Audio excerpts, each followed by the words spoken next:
Mis amados hermanos, hoy vamos a estar hablando un poco acerca de la memoria. Algunas personas no tienen un buen concepto de la memoria cuando hablamos de las cosas del Señor, cuando hablamos de Dios. Algunas personas piensan que cuando nosotros usamos nuestra memoria, a veces nosotros estamos haciendo un uso religioso de ella, ¿sí? Y que a veces memorizar cosas, a veces recordar cosas y decir cosas de memoria, ¿sí? O recitarlas como un lorito, pues que es como una actitud religiosa y que no se debiera practicar. Vamos a mirar a ver un poquito sobre qué nos dice la Escritura sobre este tema y en especial este versículo que nos corresponde hoy. Vamos a dar continuidad al estudio de nuestro libro de Hebreos que hemos titulado Jesucristo, fiel sumo sacerdote. Y el texto que nos corresponde hoy es Hebreos capítulo 10, versículo 32. Yo les quiero pedir que por favor lo lean conmigo. Hebreos capítulo 10, versículo 32. Dice: pero traed a la memoria los días pasados, en los cuales, después de haber sido iluminados, sostuvisteis gran combate de padecimientos. Amén. El título de nuestra enseñanza hoy es Usa tu memoria. Hemos estado siendo, ¿cómo lo digo? Tratados con unas verdades bíblicas fuertes.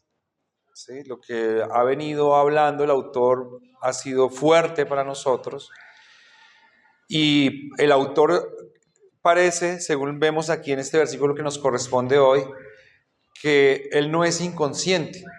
Sí, hay personas que a veces en su trato personal acostumbran tratar a la gente muy fuerte y lo hacen de una manera espontánea, ¿sí? Como que no se dan cuenta que están siendo demasiado fuertes y a veces lastiman, ¿sí? O lastimamos con la fuerza con la que nosotros impartimos una idea o un punto de vista. El autor ha sido bastante vehemente, bastante fuerte, al decirnos cosas como que aquel que se separa de Dios, aquel que se aleja de los caminos del Señor, lo único que le queda es una esperanza o una expectativa, no es una esperanza, porque esperanza es algo bueno, una expectativa de juicio. Y eso es fuerte para nosotros, ¿cierto? Para nosotros que buscamos a Dios, para nosotros que buscamos refugiarnos en el Señor, pues es fuerte que se nos diga eso, ¿sí? Porque a veces nos parece que no es tan esperanzador y no quisiéramos escuchar esa verdad, ¿sí? Pero finalmente está en la Escritura y es inspirada por el Espíritu Santo y es verdad, ¿sí? Y por más que nosotros no queramos escucharla o que nosotros no quisiéramos decirla, al ser una verdad, pues es algo que nosotros tenemos que decirlo y es algo que nosotros necesitamos escuchar, ¿sí? Hay verdades que no quisiéramos oír, hay verdades que nos pueden sacar lágrimas, ¿sí? Lamentos, sufrimiento, pero a la final la verdad es mejor, ¿sí? Al final uno termina diciendo, para mí es mejor saber la verdad aunque me duela, que en un futuro pensar oiga, yo desconocí esta verdad y sabemos que desconocer la verdad nos hace daño. Entonces, el autor ha sido bastante estricto a la hora de obedecer al Señor y decir estas verdades a la congregación. Decirle a la congregación que no solamente los que se separan del pueblo de Dios van a tener un juicio, ¿sí? Un juicio fuerte, firme, contundente, sino que además la iglesia, el pueblo de Dios, debe ser tratado con justicia de parte de Dios, que fue lo que ustedes vieron la semana pasada, ¿sí? El pueblo de Dios es tratado con la mano justa, porque si Dios no lo hiciera así, pues no sería justo, pero nosotros hablamos de un Dios que tiene un carácter justiciero, ¿sí? Y ese carácter justiciero es diferenciador entre el pueblo de Dios y el pueblo que no es de Dios. Pero dice la Biblia, si el justo con dificultad se salva, ¿dónde quedará el impío o el pecador? Nosotros no quisiéramos oír eso, pero es una realidad, ¿sí? Y es que nosotros no nos salvamos, no llegamos al reino de los cielos con facilidad, sino que es una obra quirúrgica que Dios ha hecho, que no ha sido fácil. Todo el tiempo hemos hablado del precio que Dios ha dado, que ha pagado por nuestra salvación, y no es fácil. Es como cuando a una persona le hacen una cirugía, y es una cirugía muy rigurosa, donde tiene altísimas probabilidades de morir, ¿sí? Y después cuando sale adelante dice, no, pues yo me salvé, pero las probabilidades estaban en contra, ¿sí? Lo que el Señor está diciendo es que el hecho de que Él ha pagado el precio y ha dado todas las disposiciones necesarias para nuestra salvación, no quiere decir que fue una cosa sencilla, ¿sí? El precio que Él pagó no ha sido sencillo. Las cosas que Él está haciendo hoy en día aún en la tierra, como parte de ese propósito salvífico, no es fácil, ¿sí? Nosotros que estamos viviendo en esta época eh, y estamos viendo el crecimiento de esta sociedad y estamos viendo el auge de todas las cosas que se promueven por todos los medios, sabemos que no es fácil perseverar en los caminos del Señor, que no es fácil perseverar en esta salvación, que no es fácil adquirir consistencia en la doctrina bíblica y que muy facilito, si no es por la mano del Señor que nos sostiene, nos desviamos, que muy facilito nosotros pudiéramos mirar para otro lado y despistarnos de las cosas del Señor. Eso no nos gusta, pero es lo que hay, ¿sí? Es la verdad, y como es la verdad, es lo que se tiene que decir, lo que nosotros tenemos que escuchar. El autor, muy consciente de eso, después de decir la verdad, ¿sí? Que es como, tómese el remedio, papito, que usted está enfermo, este remedio es amargo, a usted no le gusta, pero lo tiene que tomar, ¿sí? Pero como sabe que es amargo y que como que se hace un nudo en la garganta y casi no pasa, pero ya no lo tomamos, entonces él da media vuelta y empieza a hablar de una manera distinta a sus oyentes para traer esperanza, consolación, después de haber recibido estas palabras duras que se han venido tratando en los versículos anteriores. Entonces este versículo es como una fórmula que va a entregar el autor para poder pasar este trago amargo, ¿sí? Si nosotros tuviéramos un trago amargo, nos pasarían un vasito de agua, ¿sí? Tómese este vasito de agua para que le pase ese trago amargo. Bueno, esta fórmula que nos está dando acá el autor es ese vaso de agua espiritual para que nosotros podamos pasar este vaso amargo, que es saber que hay un juicio real de parte de Dios, saber que la obra que Cristo hace es completa, pero que no estamos de paseo, sino que nos va a doler, ¿sí? Y ante eso, Él nos va a decir, usa tu memoria. Ese es el título de la enseñanza de hoy. Usa tu memoria. Y lo primero que Él nos va a decir en el primer punto de esta enseñanza se encuentra en la primera frase, hasta la primera coma, donde dice, pero traed a la memoria los días pasados. ¿Sí? El primer punto lo he titulado, trae el pasado. Y esto tiene que ver con lo que estábamos hablando, aspectos acerca de la memoria, de la memoria, de la memorización, que es una facultad que Dios nos ha dado a nosotros, una facultad hermosa, ¿sí? Es una facultad que nos diferencia a nosotros de otros seres creados, porque nosotros tenemos la capacidad de memorizar, de recordar y de actuar en consecuencia a. ¿Sí? Eso es una realidad que está implícita en el ser humano, que nosotros obramos en consecuencia al uso de la memoria, porque no sabemos si, y creo que sí, creo que nosotros podemos ver animales que tienen memoria porque demuestran en sus acciones que recuerdan, pueden ser adiestrados, pueden ser amaestrados, pero no tienen la capacidad de utilizar esa memoria para obrar en consecuencia, para generar en consecuencia, ¿sí? Pero los seres humanos tenemos la capacidad de estructurarnos en consecuencia a, ¿sí? A las cosas que nosotros vemos, a las cosas que nosotros conocemos. El hecho de nosotros usar la creatividad o de solucionar problemas no sería posible si nosotros no tuviéramos como una base la memoria, la capacidad de recordar, la capacidad de recordación. La memoria es un aspecto sensible del ser humano, ¿sí? Una cualidad sensible del ser humano que claramente por la consecuencia del pecado, pues también se convierte a veces en algo que puede jugarnos en contra, ¿sí?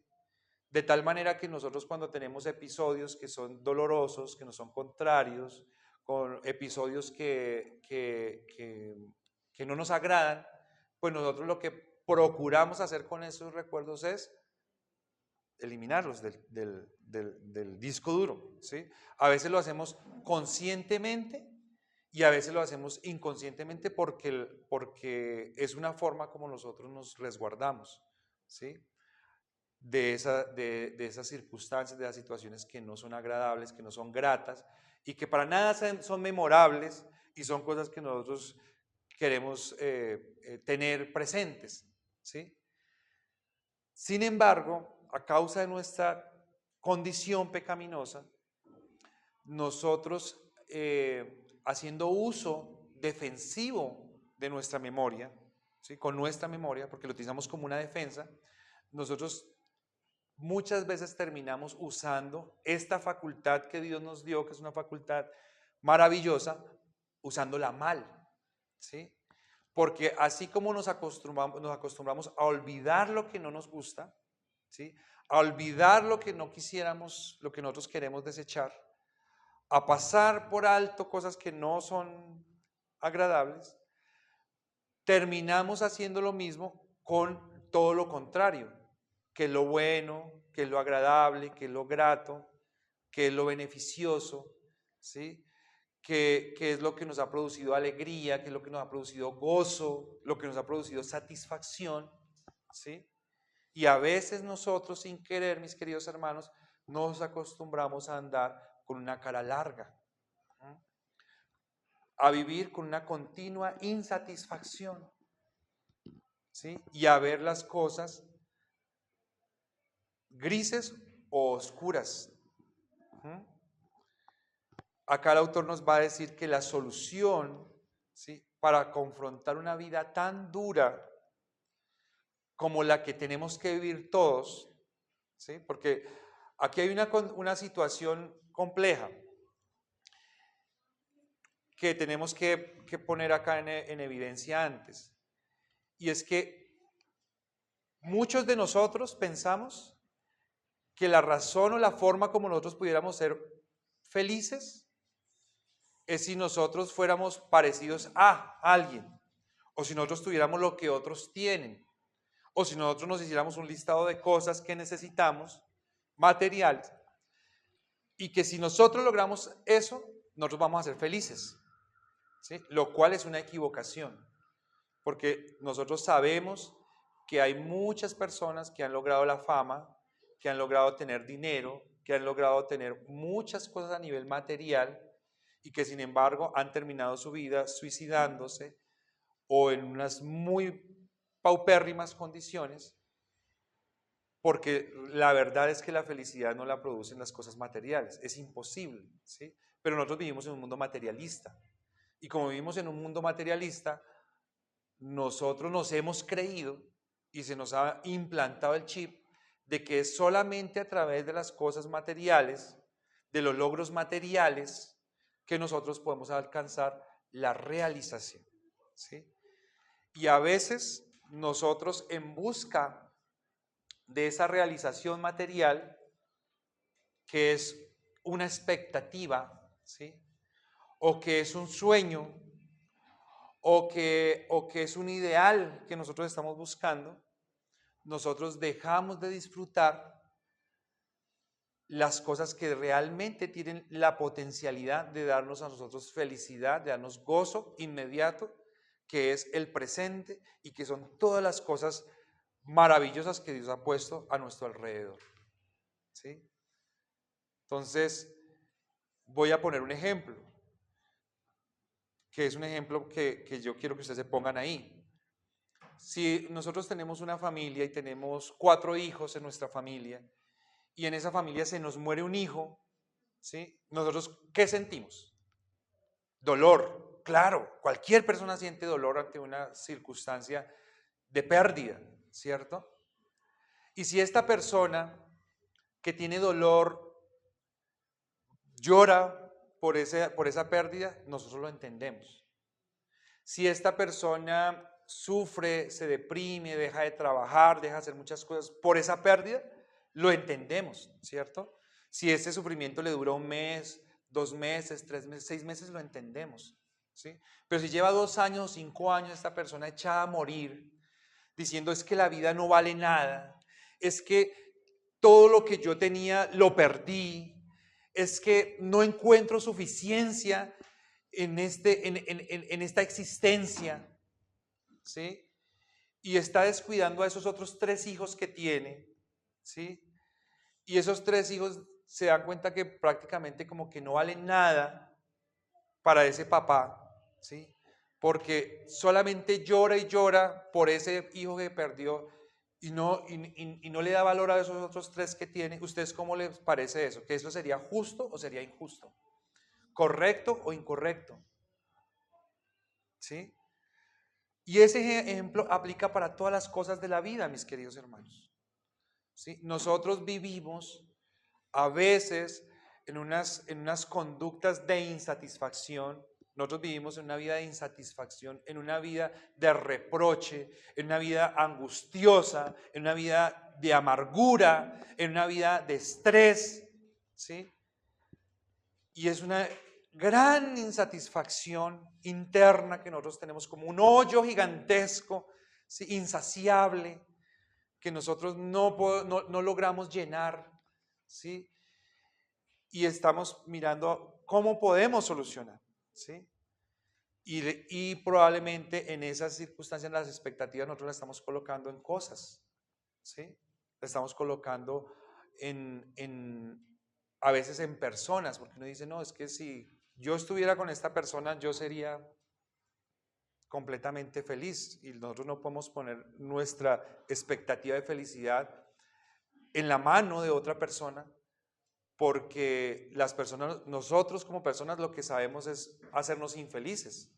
Entonces, si yo no logro la felicidad en Cristo, si yo no logro estar lleno en Cristo, mucho menos voy a llenar a otro, ¿sí? Y si esa otra persona no está llena en Cristo, no me va a satisfacer a mí.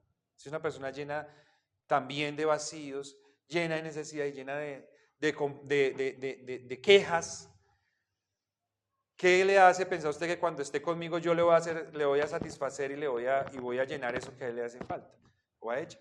¿Sí? No hay forma de poder garantizar eso. Entonces, hermanos, la fórmula que nos va a dar acá el autor del libro nos va a decir que ante la hostilidad del mundo, que no es pequeña, ante la inminencia del juicio de Dios, que es certero y veraz, ¿sí? Ante el temor que nosotros podemos llegar a tener a causa de nuestro pecado y que nos puede hacer flaquear porque pensamos, bueno, nosotros somos tan débiles, Dios es tan justo, el juicio es tan inminente que yo voy a fallar, ¿sí? Yo ahí como quedo mal ubicado, ¿sí? Lo que siento es temor. El autor nos dice, traigan a memoria los días pasados. Y creo que esto yo ya se los había dicho antes, ¿sí? En algún momento cuando hemos predicado acerca de los diezmos y de las ofrendas, Yo les he hablado a ustedes acerca del temor. Les he dicho que a veces nosotros nos equivocamos porque nosotros estamos pasando por una necesidad, cualesquiera que sea, y nosotros nos llenamos de miedo, nos llenamos de angustia, ¿sí? Y nosotros pensamos que no vamos a poder salir de esta, ¿sí? Que esta es la peor, pero que nosotros tenemos que mirar hacia atrás y ver que hemos estado posiblemente en otras similares, peores, ¿sí? O en circunstancias difíciles, y que Dios nos ha sacado, que aquí estamos, ¿sí? Estamos acá. Y esto es lo mismo que nos está diciendo el autor. El autor nos está diciendo, trabajen su mente, ¿sí? Hoy en día se habla mucho de la potencialidad y de potencializar la mente, ¿sí? De las capacidades que tiene la mente, de que la mente es una creación maravillosa que Dios ha hecho, que merece que nosotros le invertamos tiempo, que nosotros la cultivemos, que nosotros la trabajemos adecuadamente. Y no es mentira, ¿sí? Es una realidad, es una verdad. La mente que Dios nos dio es algo prodigioso. No hay nada que se le asemeje, no hay nada que lo iguale, no hay nada que lo alcance, no lo hay, ni lo habrá, ¿sí? A pesar de que hablamos ahora de inteligencia artificial y muchas cosas, no lo va a haber, mis hermanos. La mente es algo extraordinario que Dios creó. Entonces, en Cristo no es distinto, ¿sí? Más adelante el autor nos va a hablar a nosotros acerca de la fe y vamos a profundizar en lo que es la fe y lo que la fe representa. Pero prácticamente nosotros a veces pensamos que ser cristiano y que tener fe es desconectar el cerebro y simplemente caminar hacia donde otros nos dicen. Y no es así, ¿sí? Es todo lo contrario. Aquí lo que nos está diciendo el autor es conecte el cerebro. No lo desconecte. Si lo tenía desconectado, conéctelo. Conéctelo y utilícelo con aquella facultad maravillosa que Dios le ha dado, que es la memoria. Y empiece a recordar. Empiece a echar para atrás las bendiciones, ¿sí? Los beneficios, los cuidados, la gracia que Dios ha tenido de usted, ¿sí? Y si en eso usted encuentra razones de gratitud, agradezca, ¿sí? Yo sé que hay personas que, o yo pienso, probablemente me estoy equivocando, pero yo pienso que probablemente hay personas que pasan situaciones tan difíciles y situaciones tan duras que les debería costar agradecer, ¿sí? Y uno se imagina, nosotros conocimos a una persona recientemente y era una persona que tenía una cuadraplegia y pues vivir con una cuadraplegia es una condición muy difícil, ¿sí? A pesar de eso, ¿sí? Cuadraplegia, ¿los niños saben qué es cuadraplegia? Es una persona que no puede mover ni sus brazos ni sus piernas, ¿sí? Solamente puede mover la cabeza, solo la cabeza. Entonces, uno piensa, no, pues una persona así, terrible, ¿sí? Terrible. ¿Cómo va a agradecer? ¿Cómo le va a dar gracias a Dios? Pero nos dimos la sorpresa de que era una persona que estaba muy alegre, que estaba con deseos de vivir, ¿sí? Con deseos de vivir y con deseos de seguir adelante. A mí me impactó mucho, mis queridos hermanos, una vez que escuché a una persona que no poseía la capacidad de la visión, ¿sí? Pero una persona que expresaba gratitud hacia Dios con una profundidad que él decía que él le daba gracias a Dios porque él se daba cuenta que al perder esta facultad de ver había podido amplificar su capacidad de disfrutar de otras cosas, ¿sí? Era una persona que veía, diferente a una persona que hubiese nacido ciego, pero era una persona que veía y después de un momento a otro dejó de ver. Pero una persona que decía que él después de eso empezó a adquirir una capacidad de disfrutar de los olores de una manera que antes no lo podía hacer, ¿sí? Y decía que no había algo tan maravilloso como poder disfrutar del olor de un buen café, ¿sí? O que no había algo tan maravilloso como poder disfrutar del calor de una cobija caliente, ¿sí? O de poder disfrutar de la textura de un vestido suave, ¿sí? Que no podía él igualar la sensación de estar puesto sobre el sol y sentir el sol acariciando su rostro. ¿Mm? Cosas que nosotros disfrutamos, hermanos, todos los días, que las damos por sentada y que probablemente no, difícilmente damos gracias por eso. ¿Mm? Difícilmente. Entonces, el autor nos está diciendo a nosotros, si ustedes utilizan esa capacidad que Dios les ha dado de una manera correcta, de una manera adecuada, que es la memoria, ustedes van a adquirir la herramienta necesaria, la fuerza necesaria para seguir adelante, ¿sí? Para encontrar gratitud, para encontrar consuelo y para disfrutar de la vida. ¿Mm? Porque disfrutar de la vida, mis queridos hermanos, no tiene que ver, una vez más, con cosas externas, ¿sí? Disfrutar de la vida tiene que ver con una capacidad apreciativa personal.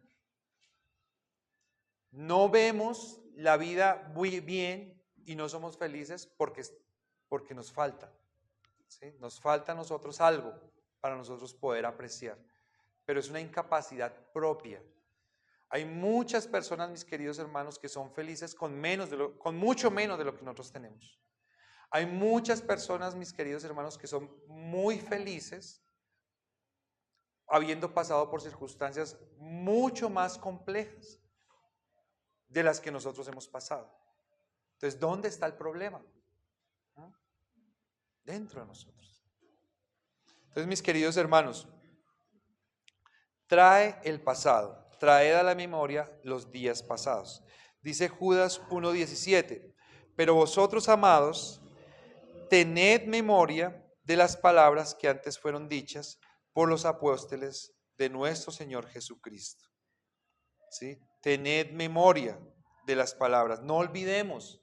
Acuérdense que hubo discípulos que escucharon el evangelio de la boca del Señor Jesús, ¿sí? Pero probablemente había gente que aún habiendo escuchado como que ya las circunstancias de la vida les estaban haciendo flaquear. Entonces el apóstol dice, traigan a memoria esas palabras que ustedes escucharon.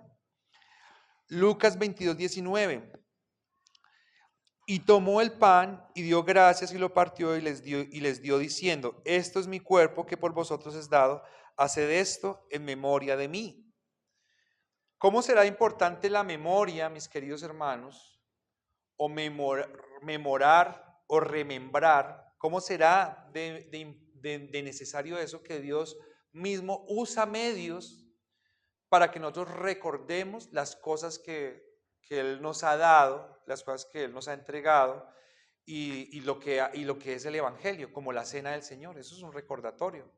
Como el maná que el Señor pidió que cogieran una muestra y la colocaran en el arca del pacto para que la gente pudiera acordarse de que el Señor les había dado maná del cielo, que hoy para nosotros es una historia lejana, pero fue un gran milagro. O cuando la vara de Aarón reverdeció, una parte se guardó allí para que se acordara de ese gran milagro del pueblo de Dios. Es importante recordar. Las fiestas que tenía el pueblo de Israel, las 3 fiestas nacionales, eran fiestas que traían a memoria eventos de la historia del pueblo de Israel donde Dios se glorificó y que debían ser recordados por el pueblo. Entonces, es importante, mis queridos hermanos, la memoria. Dice Éxodo 13:16, dice, te será pues como una señal sobre tu mano y por un memorial delante de tus ojos, por cuanto Jehová nos sacó de Egipto con mano fuerte. Éxodo 13:16 habla del mandato que Dios les dio al pueblo de Israel de que tenían que entregar al Señor todo primogénito, ¿sí? Todo primogénito tenían que dedicarlo al Señor. Todo ganado que ellos tenían que daba una cría primeriza, ellos debían o entregarla al Señor o hacer un intercambio por dinero. Y lo que el Señor está diciendo, la razón por la que yo les estoy dando este mandamiento es para que se acuerden que cuando yo los saqué de Egipto, yo hice morir todos los primogénitos de Egipto, ¿sí? Para que no lo olviden. Pero nosotros olvidamos, hermanos. Nosotros somos de corta duración a la hora de recordar las maravillas y las bendiciones que Dios nos da y que Dios ha hecho. Usa tu memoria. Trae el pasado, pero trae el pasado con las cosas buenas, con las bendiciones que Dios ha dado. Vamos a ir a la segunda parte del versículo. Dice, en los cuales, después de haber sido iluminados. ¿Lo leyeron ahí? En los cuales, después de haber sido iluminados. Pero traer a la memoria los días pasados en los cuales, después de haber sido iluminados. Entonces, el segundo punto de nuestra enseñanza es, recuerda la iluminación. Recuerda la iluminación. Hay una doctrina, mis queridos hermanos, en las Escrituras que se llama la doctrina de la iluminación. ¿La han escuchado? ¿No la habían escuchado? Bueno, es una doctrina importante. Esta doctrina lo que habla es de la obra del Espíritu Santo en el creyente en el momento en el que le da la fe para creer, ¿sí? La iluminación es la obra del Espíritu Santo que viene después de que Dios nos da la fe para creer, ¿sí? O en el momento en el que Dios nos da la fe para creer, ¿sí? ¿Cómo creemos nosotros, hermanos? ¿Sí? Por el Espíritu Santo. ¿Qué es lo que hace el Espíritu Santo? Iluminarnos. Acuérdense que nosotros hablamos de una diferenciación de términos frente a la obra que Dios hizo con las personas a quienes Él inspiró para escribir las Escrituras. Nosotros creemos que en la actualidad ya no hay inspiración, ¿sí? No pudiera venir alguien a decir, ay, Dios me inspiró a escribir un nuevo libro de la Biblia, ¿sí? Porque nosotros creemos que ya el canon se cerró y ya la inspiración no está. Pero creemos que en estos tiempos Dios nos da iluminación, ¿sí? Y la iluminación es la capacidad de entender las Escrituras, entre otras cosas, ¿sí? La iluminación es la perspectiva que nosotros tenemos por la obra del Espíritu Santo en nuestro ser, ¿sí? Es decir, cuando se prende la luz. Cuando no tenemos luz, ¿cómo andamos? Así, a tientas, ¿cierto? No vemos, ¿sí? Que me estrello. ¿Quién está ahí? Necesito ubicar para aprender. Andamos mal, ¿sí? A oscuras andamos mal. Pero cuando tenemos luz, cambia la perspectiva, ¿sí?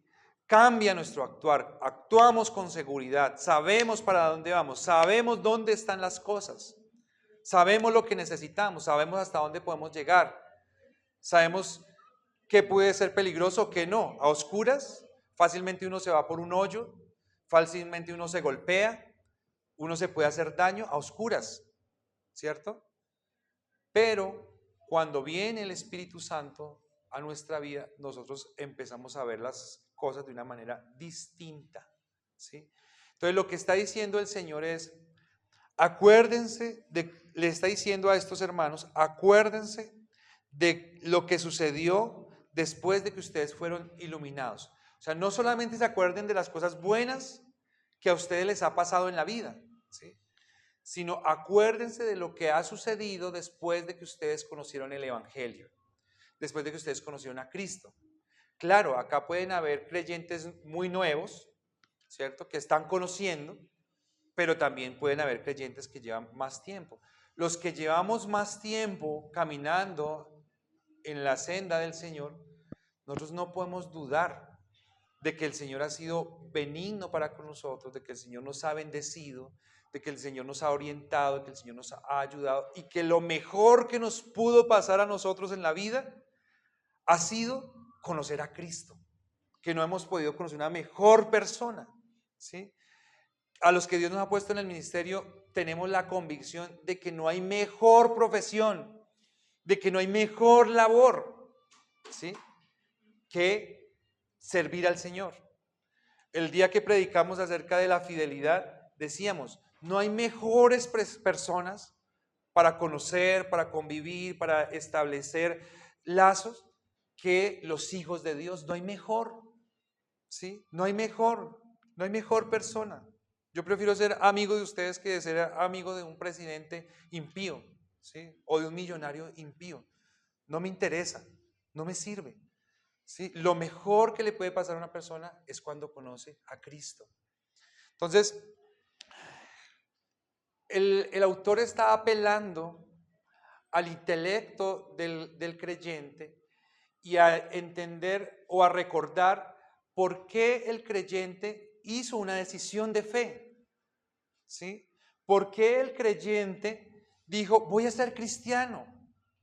¿Por qué el creyente un día dijo, voy a adquirir la profesión de cristiano? ¿Por qué yo voy a seguir a Cristo? ¿Cuándo usted tomó esa decisión? Si la ha tomado, ¿sí? ¿Por qué lo hizo? ¿Sí? Recuerde cuando usted tomó esa decisión y evalúe. ¿Estaba usted equivocado? ¿Sí? Evalúe, ¿será que usted estaba engañado? ¿Será que usted tomó una decisión bajo presión o usted tomó una decisión desconociendo algo que usted ahora conoce?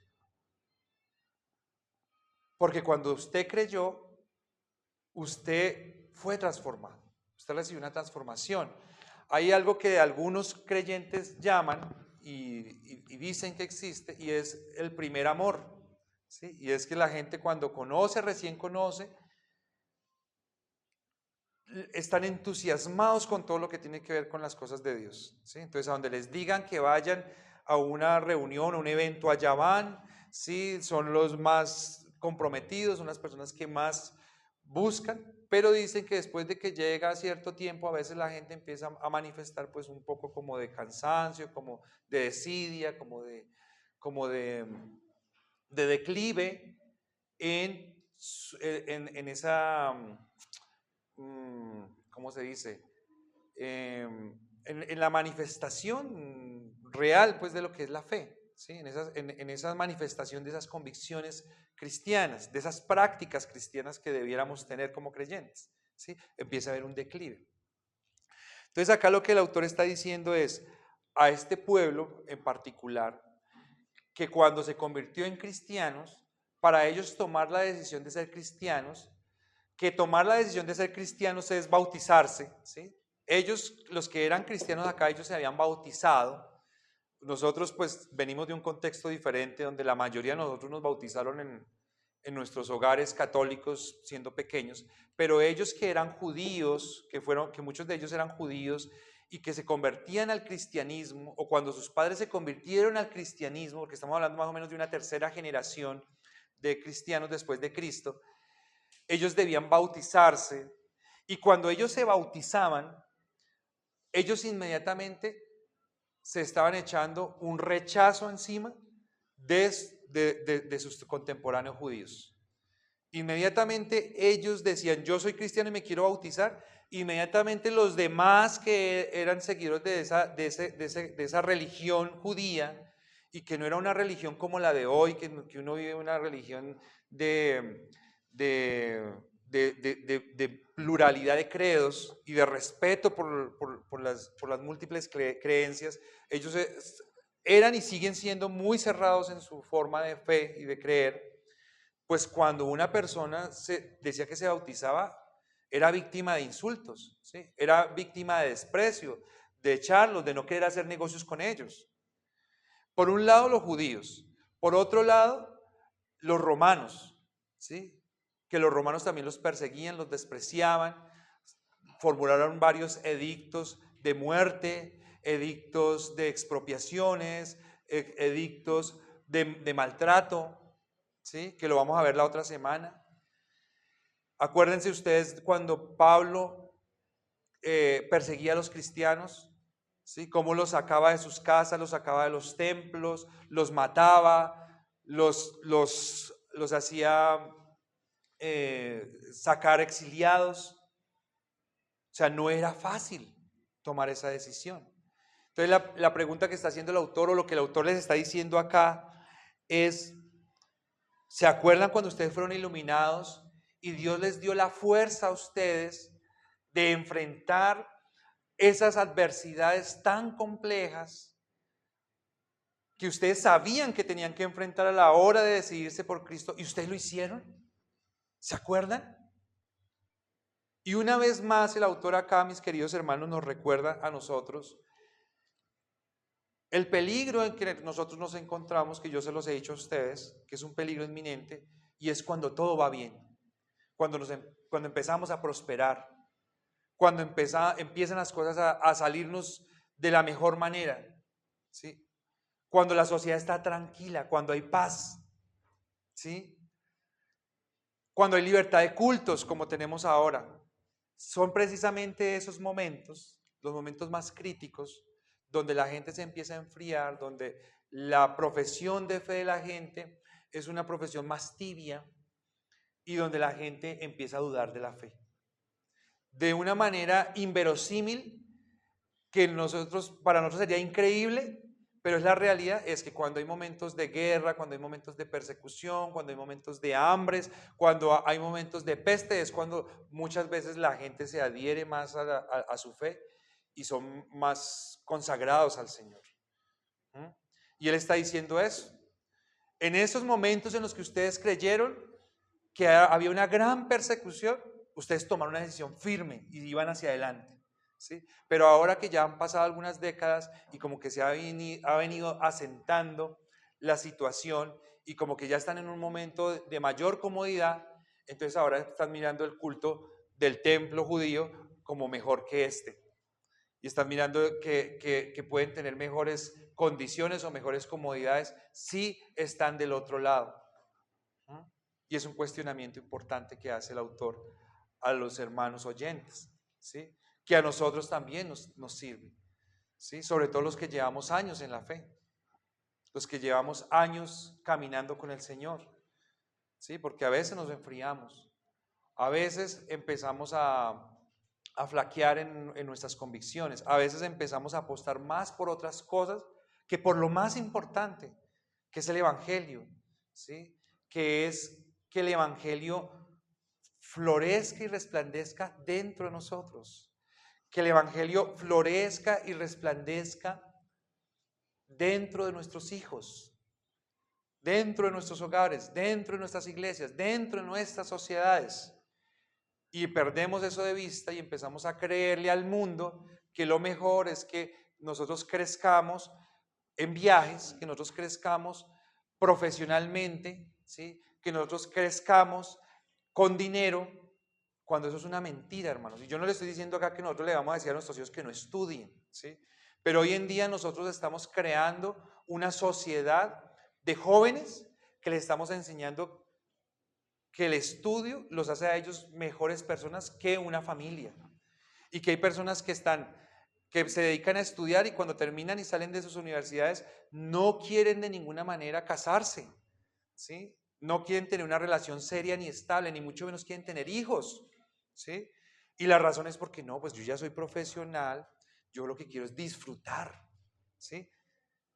¿Qué es disfrutar? Viajar, ¿sí? Comprarse un carro, comprarse una casa, comprar la mejor ropa.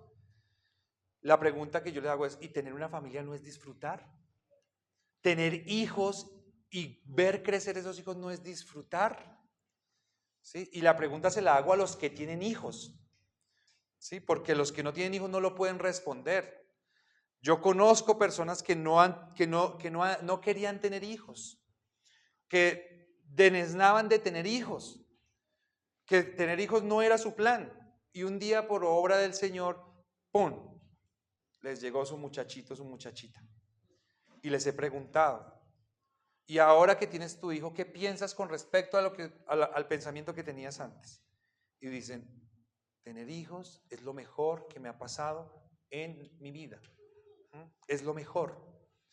Es decir, si se disfruta con una familia, si hay disfrute a través de una familia, pero la sociedad, ¿qué nos dice a nosotros?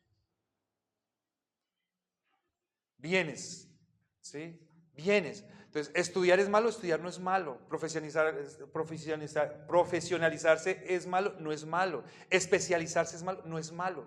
Pero si vamos a sacrificar una familia, ¿sí? Por estudio, por trabajo,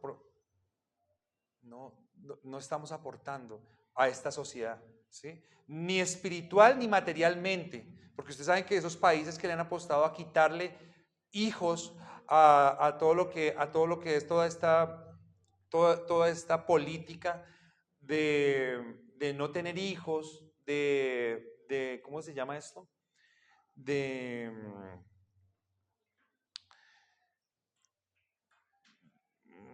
Ayúdenme, porfa. Todo lo que tiene que ver con planificación familiar, todo lo que tiene que ver con, por ejemplo, en China, incluso pues la gente no podía tener más de un hijo porque era castigado, aborto, ¿sí? Todos estos países que le han apostado a estas políticas públicas de deshacer la familia, de empequeñecer la familia, de achicar la familia, ahora están buscando o cómo traen personas de otros países para que trabajen porque necesitan mano de obra, o a empezar a dar incentivos para que la gente tenga hijos, y todo se desconfigura, ¿sí? Porque hay gente pobre que se dedica a tener hijos, muchos hijos para vivir de subsidios, pero el daño lo hacen estas políticas, ¿sí? Daños sociales. Entonces, mis queridos hermanos, recordemos la iluminación, ¿sí? Recordemos que el Espíritu Santo nos ha dado a nosotros el poder para sentirnos gozosos en Cristo. Hay un momento donde nosotros sentimos que con Cristo lo tenemos todo. La pregunta es, ¿cuándo nosotros perdimos eso? ¿Sí? Si usted está pensando que en algún momento, si le falta algo más que Cristo, es un momento importante para que usted reflexione y vea que posiblemente está saliendo del camino. Está lejos del camino, como nos estaba diciendo el autor antes. Acérquense, ¿sí? Acérquense al camino. Estamos lejos del camino cuando empezamos a pensar así.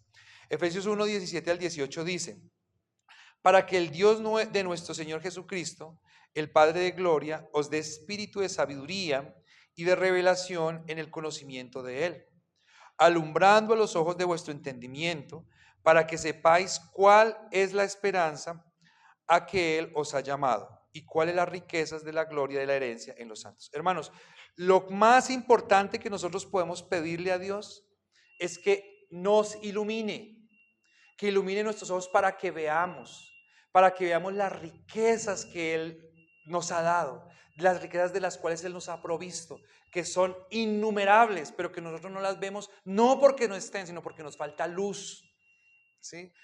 Son tantas las bendiciones, ¿sí? Lastimosamente nosotros nos perdemos de ser felices, de vivir en gratitud, de vivir en abundancia, porque nosotros andamos despotricando de todo lo que nosotros tenemos. Pero todo lo que nosotros tenemos es una bendición que no tenemos la garantía de tenerlos mañana. Esta salud que nosotros tenemos hoy, no tenemos garantía de tenerla mañana. Esta bendición que nosotros tenemos de haber llegado caminando, subir las escaleras en nuestros propios pies, no tenemos la garantía de tenerla mañana, ¿sí? Y probablemente necesitamos perder una facultad para, después de haberla perdido, decir: qué maravilloso era cuando yo tenía esto. Cuando podemos disfrutarla hoy, cuando hoy podemos dar gracias a Dios, y cuando si nosotros pensamos así de todas las cosas, nos falta memoria, nos falta tiempo para reconocer todas las razones por las cuales nosotros tenemos que darle gracias a Dios. Nos falta. Entonces, recordemos la iluminación, mis queridos hermanos. Él me glorificará, porque tomará de lo mío y os lo hará saber. Está hablando el Señor Jesucristo del Espíritu Santo. Nosotros los creyentes le damos gloria a Dios porque nosotros recibimos el Evangelio. Si nosotros somos capaces de darle gloria a Dios por las cosas materiales, ¿cuánto más un cristiano por las cosas eternas que Dios ha hecho en nosotros a través del Evangelio? Juan 1:16, si decimos que tenemos comunión con Él y andamos en tinieblas, mentimos y no practicamos la verdad. Si decimos que tenemos comunión con Él y andamos en tinieblas, mentimos. Tenemos que andar en luz, ¿sí? Recordemos la iluminación, busquemos la iluminación, ¿sí? El Espíritu Santo es la luz. Acuérdense que una de las formas como nosotros sabemos si estamos en luz es viendo cómo nos relacionamos con los demás, ¿sí? Yo puedo decir que yo soy un santo, pero peleo con todo el mundo y digo, no, es que yo peleo con todo el mundo porque todos son malos y yo soy un santo. Eso no es cierto, ¿sí? Ahí hay un problema en mí, ¿sí? Y tenemos que tenerlo. Entonces, una forma de nosotros ver si somos iluminados, si tenemos el Espíritu Santo, es la forma como nosotros nos podemos relacionar con nuestros entornos. Si no, tenemos que decirle a Dios que nos ayude, que nos guíe, que nos oriente, porque probablemente estamos teniendo una falencia y no nos estamos dando cuenta. Y el tercer punto de nuestra enseñanza es, ¿por qué combatiste? En signos de pregunta. ¿Por qué combatiste? Y vamos a leer la última parte del versículo. ¿Lo tienen? Dice,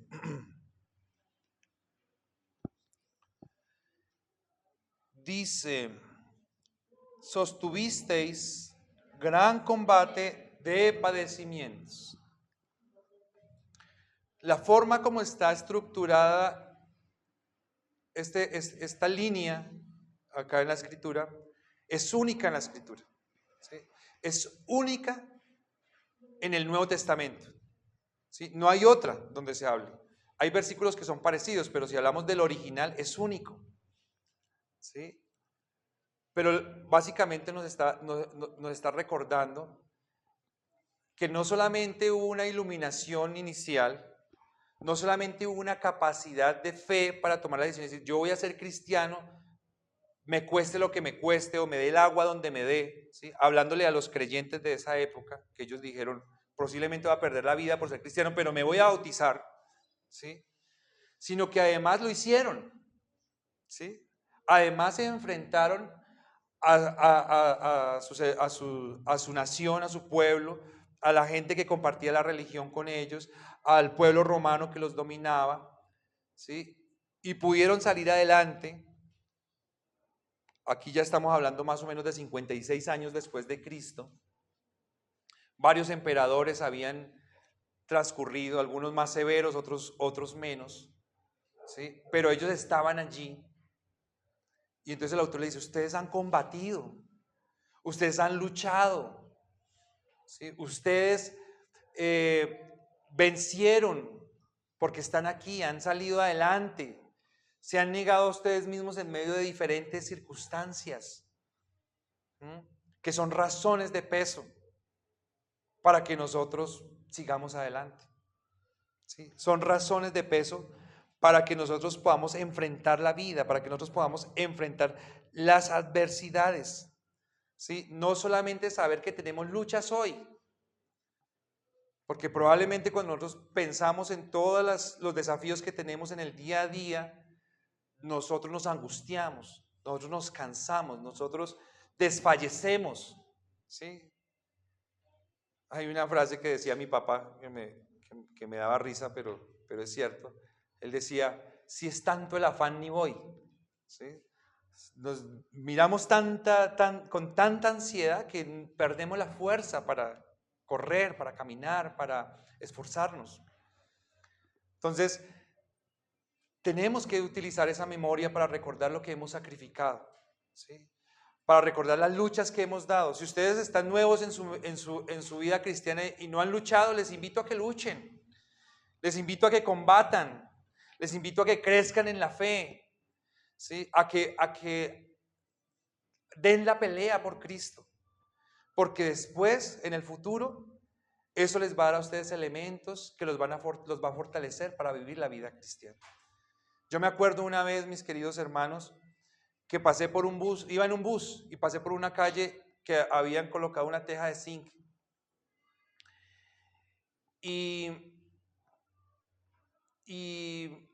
alguien con una pintura, con un grafitero, escribió, Dios es, y escribió una obscenidad, escribió una grosería.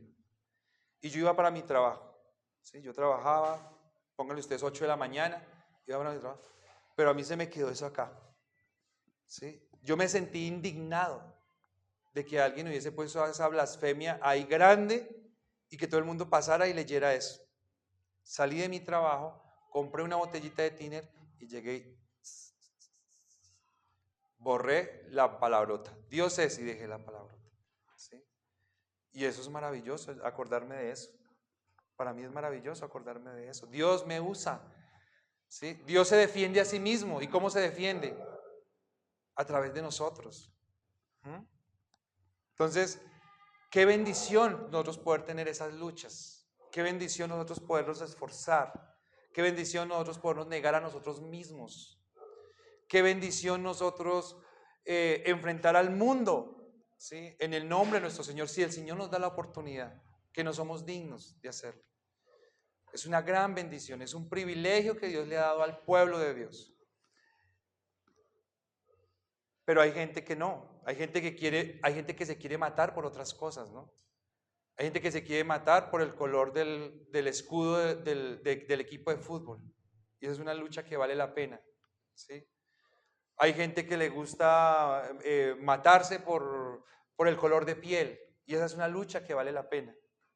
¿Mm? O hay gente que simplemente muere en su hedonismo y muere en la búsqueda de su placer personal y nunca lo encuentra. Cuando el verdadero placer y la verdadera llenura está sola, única y exclusivamente en Cristo Jesús. Entonces, mis queridos hermanos, usemos nuestra memoria. La memoria es un canal de fortaleza, un canal de bendición, que si nosotros lo sincronizamos adecuadamente, nos va a dar a nosotros ánimo para las luchas del día a día. Sostuvisteis gran combate de padecimientos. Acuérdense, mis queridos hermanos, que al comienzo de la vida cristiana, a los cristianos también los latigaban, ¿no? Y a mí me impresiona que muchos de ellos, cuando los latigaban, ellos se sentían orgullosos, decían, qué orgullo me da haber sido tenido por digno de recibir látigos en el nombre de mi Señor. Ese era el pensamiento que tenían ellos. Pero ya parece que con las generaciones ese pensamiento se venía desgastando, ¿sí? Ya llega el punto donde dice, ay, eso es tan digno que mejor latíguelo a él. Dele la dignidad a él. Segunda de Timoteo capítulo 2 versículo 3. Dice, tú pues sufre penalidades como buen soldado de Jesucristo. Y Santiago 1:12 dice, bienaventurado el varón que soporta la tentación, porque cuando haya resistido la prueba, recibirá la corona de la vida que Dios ha prometido a los que le aman. Filipenses 1:29, porque a vosotros os es concedido a causa de Cristo, no solo que creáis en Él, sino que también padezcáis por Él. Mis queridos hermanos, no sé si ustedes me han escuchado, probablemente lo he dicho acá. Yo he juzgado muy duro a las personas, a una filosofía que hay en el mundo, que es una filosofía que enseña que nosotros vinimos al mundo a ser felices. Yo lo he juzgado porque es una filosofía hedonista. Pero últimamente, mis queridos hermanos, tengo que retroceder y decir que me arrepiento de pensar eso. Porque yo creo que nosotros sí vinimos a ser felices. Es la verdad, nosotros venimos a ser felices. ¿Sí? La Biblia lo dice. La Biblia dice, bienaventurados los que sufren, bienaventurados los que lloran. Bienaventurado quiere decir doblemente feliz. Entonces nosotros venimos a ser felices realmente, a ser felices en Cristo Jesús, a ser felices en el Señor. Esa es la razón esencial de nuestra vida. Por eso nuestros libros confesionales en la primera pregunta dicen que cuál es el fin primordial del hombre, ¿cuál es?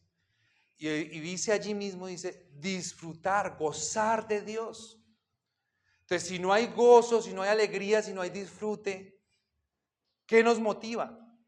Entonces, hermanos, usemos nuestra memoria para recordar, para gozarnos, para ser felices. Y si no estamos siendo felices, hermanos, pidámosle a Dios que nos ayude a encontrar esa felicidad en Él. Porque es la única forma como vamos a tener la motivación verdadera de vivir para Él y de soportar lo que sea necesario. Amén. Entonces vamos a orar. Padre maravilloso, te adoramos, te damos muchísimas gracias. Gracias por hablarnos clarito, Señor. Nosotros quisiéramos que no fuera tan claro. Nosotros quisiéramos saber que todas las cosas están bien, que todas las cosas, Señor, van en la corriente de tu palabra, que nosotros en ti, Señor, vamos a pasar sin raspones, sin rayones, sin caídas, sin tropiezos, sin dificultades, sin sudar, sin luchar, sin cuestionamientos, sin desfallecimientos. Pero tú nos has enseñado, Señor, por tu palabra, que no es así. Y nos duele, pero estamos advertidos. Y nos duele y no nos gusta, pero no te vamos a poder decir que no nos lo dijiste, Señor. Y te damos gracias. Gracias por tu sinceridad. Gracias por tu verdad, Señor. Por tu palabra que es verdad. Gracias. Pero gracias, Señor, porque en medio de esas cosas tú también nos muestras la forma como podemos superar y como hemos superado a través de tu Espíritu Santo, Señor, esta vida. Gracias, Señor, porque nosotros sabemos que la vida, nosotros cuando pensamos en los desafíos a futuro, no los queremos. Pero cuando estamos en el día a día, nosotros no gustamos de la monotonía y necesitamos desafíos para vivir. Gracias, Señor, porque sabemos que por tu Espíritu Santo recibimos la capacidad, Señor, de enfrentar los desafíos que tengamos por delante. Los hemos luchado, los hemos superado, Señor, y los superaremos porque es más poderoso el que está con nosotros que el que está en el mundo. Porque es más fuerte, Señor, esta luz que opera en nosotros que las tinieblas, las vence, las dispersa, Señor. Porque en tu palabra nosotros tenemos la dirección para todas las cosas. Y te damos gracias, Señor. Ayúdanos, Señor maravilloso, a seguir combatiendo, a tener una actitud combativa. Ayúdanos, Señor, a no ser cobardes. Ayúdanos, Señor, a desear luchar para ti. Te damos muchísimas gracias en el nombre de nuestro Señor Jesucristo. Amén.